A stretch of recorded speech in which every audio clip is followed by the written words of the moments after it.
যুক্তরাষ্ট্রে অস্থায়ী সুরক্ষা মর্যাদা বা টিপিএস সুবিধা নিয়ে বসবাসকারী অভিবাসীদের জন্য কঠোর বার্তা দিয়েছে মার্কিন প্রশাসন। দেশটির স্বরাষ্ট্র নিরাপত্তা বিভাগের প্রধান জানিয়েছেন, টিপিএস কোনো স্থায়ী সুবিধা না। অবিলম্বে স্থায়ীভাবে বৈধ থাকার ব্যবস্থা না করলে অভিবাসীদের নিজ দেশে ফিরে যেতে হবে। যারা স্বেচ্ছায় ফিরে যাবে তাদের বিমানের টিকিটের পাশাপাশি $2100 করে পুনর্বাসন সহায়তা দেওয়ার কথাও জানান তিনি। সম্প্রতি সুপ্রিম কোর্টের এক রায়ে হাইতি ও সিরিয়ার নাগরিকদের টিপিএস সুবিধা বাতিলের পর এই কঠোর অবস্থান জানালো প্রশাসন। লাইলা নওশিন রিপোর্টে রয়েছে বিস্তারিত। যুক্তরাষ্ট্রে প্রায় ৩.৫ লাখ হাইতি সিরীয় নাগরিকের ভবিষ্যৎ এখন চরম অনিশ্চয়তায়। গত সপ্তাহে মার্কিন সুপ্রিম কোর্টের এক রায়ে ট্রাম্প প্রশাসনকে এই দুই দেশের নাগরিকদের টেম্পোরারি প্রোটেক্টেড স্ট্যাটাস বা টিপিএস সুবিধা বাতিলের কথা বলা হয়, যার পরপরই সরকারের কঠোর অবস্থানের কথা জানালেন দেশটির স্বরাষ্ট্র নিরাপত্তা বিভাগের প্রধান মার্কোয়েন মুলিন।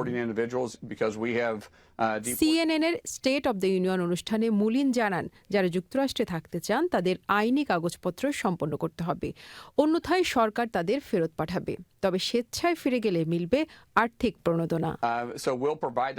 যুদ্ধ বা প্রাকৃতিক দুর্যোগের কারণে 1990 সালে চালু হওয়া এই মানবিক কর্মসূচির আওতায় বর্তমানে 17টি দেশের প্রায় 17 লাখ মানুষ যুক্তরাষ্ট্রে আছেন। 2010 সালের ভূমিকম্পের পর হাইতি এবং 2012 সালের গৃহযুদ্ধের পর সিরিয়ার নাগরিকরা এই সুরক্ষা পেয়েছিলেন। মার্কিন প্রশাসনের এই আকস্মিক সিদ্ধান্তে টিপিএস সুবিধা পাওয়া পরিবারগুলোতে বড় ধাক্কা লাগবে বলে আশঙ্কা করছেন অধিকার কর্মীরা। এই সিদ্ধান্তের সমালোচনা করে ওহাইওর রিপাবলিকান গভর্নর মাইক ডিওয়াইন এক বিবৃতিতে জানিয়েছেন, হাইতির বর্তমান অস্থিতিশীল পরিস্থিতিতে মানুষকে সেখানে ফেরত পাঠানো মোটেও যুক্তিযুক্ত হবে না। একই সুর নিউ ইয়র্কের কংগ্রেসম্যান মাইক ললার এবং নেব্রাস্কার ডন বেকনেরও। তবে মার্কিন পররাষ্ট্র দপ্তর সিরীয় ও হাইতিয়ানদের নিজ দেশে ফেরার চাপ দিলেও আইন শৃঙ্খলার অবনতির কারণে এখনও হাইতি ও সিরিয়া ভ্রমণে সর্বোচ্চ সতর্কতা জারি রেখেছে। লাইলা নওশিন, চ্যানেল আই। যুক্তরাষ্ট্রের ন্যূনতম মজুরি ঘণ্টা প্রতি $25 উন্নীত করার লক্ষ্যে নতুন একটি বিল উত্থাপন করা হয়েছে। কানেকটিকাটের ডেমোক্র্যাট সিনেটর ক্রিস মার্ফি এই বিল উত্থাপন করেন। ফেডারেল পর্যায়ে সবশেষ ন্যূনতম মজুরি বৃদ্ধি করা হয়েছিল 2009 সালে। যুক্তরাষ্ট্র থেকে সুব্রত চৌধুরী জানিয়েছেন বিস্তারিত।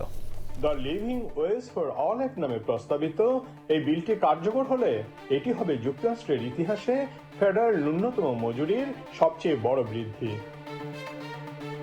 বৃহস্পতিবার যুক্তরাষ্ট্রের সিনেটে বিলটি উপস্থাপন করে সিনেটর মার্ফি বলেন, পূর্ণ সময়ের চাকরি করেও একজন মানুষ তার নিত্য প্রয়োজনীয় বিল পরিশোধ করতে পারবেন না, এমন পরিস্থিতির কোনো যৌক্তিকতা নেই। তিনি জানান, বর্তমানে যুক্তরাষ্ট্রের প্রায় 45% কর্মী ঘন্টায় $25 কম আয় করেন। প্রস্তাব অনুযায়ী 2009 সাল থেকে অপরিবর্তিত থাকা বর্তমান ফেডারেল ন্যূনতম মজুরি ঘন্টায় $7.25 থেকে ধাপে ধাপে বাড়ানো হবে। প্রথম ধাপে এটি $12 উন্নীত হবে এবং কয়েক বছরের মধ্যে $25 পৌঁছবে।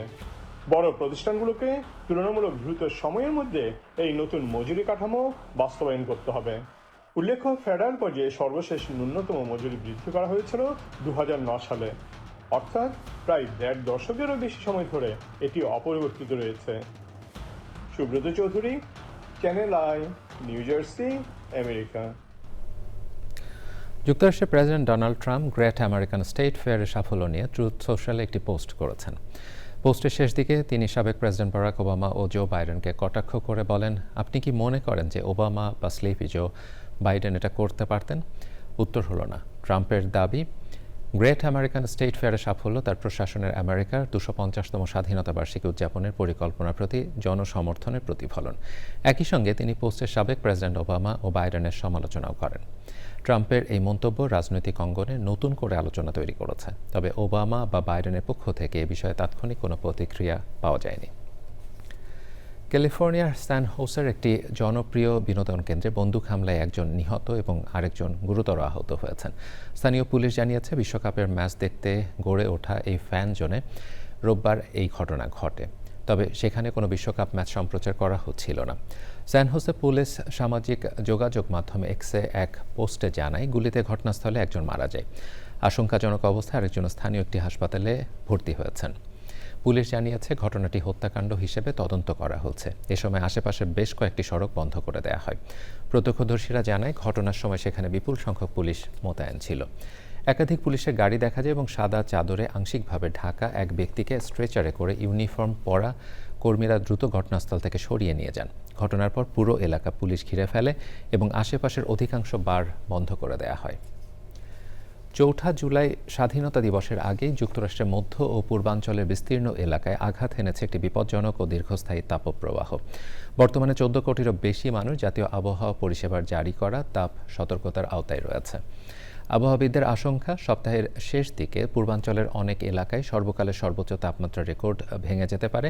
Chicago, Saint Louis, Kansas City, Nashville, Philadelphia, Boston এবং নিউ ইয়র্ক সহ বিভিন্ন শহরে তাপমাত্রা ৯০ থেকে ১০০ ডিগ্রি ফারেনহাইটে পৌঁছবে। তবে আর্দ্রতার কারণে অনুভূত তাপমাত্রা অনেক এলাকায় ১০৫ থেকে ১১৫ ডিগ্রি ফারেনহাইট পর্যন্ত হতে পারে। যুক্তরাষ্ট্রের পশ্চিমাঞ্চলে তীব্র গরম ও শুষ্ক আবহাওয়ার কারণে দাবানলের ঝুঁকিও বেড়েছে। ৪ জুলাই যুক্তরাষ্ট্রের ২৫০তম স্বাধীনতা দিবস উপলক্ষে দেশজুড়ে শুরু হয়েছে সপ্তাহব্যাপী বর্ণাঢ্য উদযাপন। রাজধানী ওয়াশিংটনের ন্যাশনাল মলে চলছে ১৬ দিনের গ্রেট আমেরিকান স্টেট ফেয়ার। সেখানে যুক্তরাষ্ট্রের ৫০টি অঙ্গরাজ্য ও অঞ্চলগুলোর ইতিহাস, সংস্কৃতি ও ঐতিহ্য তুলে ধরা হচ্ছে। ৪ জুলাই হবে ইতিহাসের অন্যতম বৃহৎ আতশবাজি প্রদর্শনী। সেখানে প্রায় ৮,৬০,০০০ আতশবাজি ফোটানোর পরিকল্পনা রয়েছে। এছাড়া দেশজুড়ে কনসার্ট, সাংস্কৃতিক অনুষ্ঠান, টাইমস স্কোয়ারে বিশেষ বল ড্রপ, ফিলাডেলফিয়া টাইম ক্যাপসুল সংরক্ষণ এবং বিভিন্ন শহরে উৎসব ও ব্লক পার্টির আয়োজন করা হয়েছে। যুক্তরাষ্ট্রের ফিলাডেলফিয়ায় বৈশাখী মেলা ও র্যালি করেছে Bangladeshi community of Delaware community. বাংলাদেশে কমিউনিটির নতুন প্রজন্মের মাঝে বাংলার সংস্কৃতি ও ঐতিহ্যের পরিচয় করিয়ে দিতে এই আয়োজন বলে জানিয়েছেন আয়োজকরা। রাশেদ আহমেদের তথ্য ও ভিডিও চিত্রে নাফিজ ইফতেখারের রিপোর্ট। ফিলাডেলফিয়ার আপার ডার্বিতে দিনব্যাপী বৈশাখী মেলা শুরু হয় বর্ণাঢ্য শোভাযাত্রার মাধ্যমে। ২০টি প্রতিষ্ঠান মেলায় অংশ নিয়েছে। স্টলগুলোতে দেশীয় পণ্য ও খাবার প্রদর্শন ও বিক্রয় করা হয়।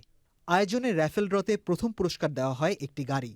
এই বৈশাখী মেলার উদ্দেশ্য আমাদের সংস্কৃতিকে ধরে রাখা এবং পরবর্তী প্রজন্মের কাছে আমাদের কৃষ্টি কালচার এবং আমাদের সংস্কৃতিকে পৌঁছায় দেওয়া আমাদের মূল লক্ষ্য।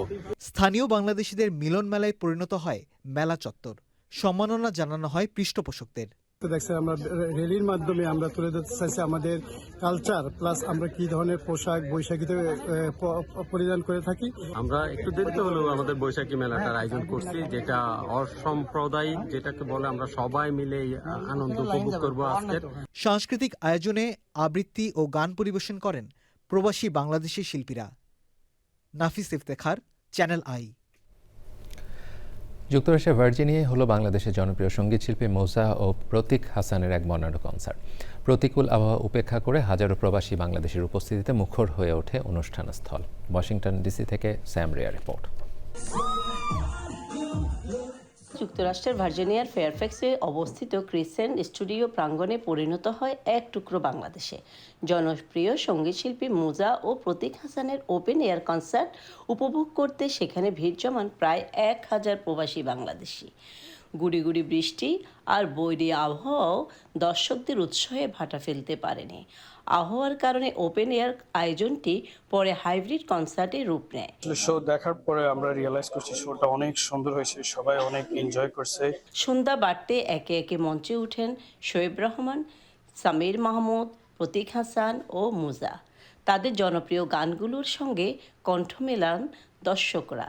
অনুষ্ঠানে উপস্থিত ছিলেন ফোবানার চেয়ারম্যান রবিউল ইসলাম বেলাল, ফোবানা 2026-এর কনভেনার ডক্টর জয়নাল আবেদিন সহ ফোবানার নেতৃবৃন্দ।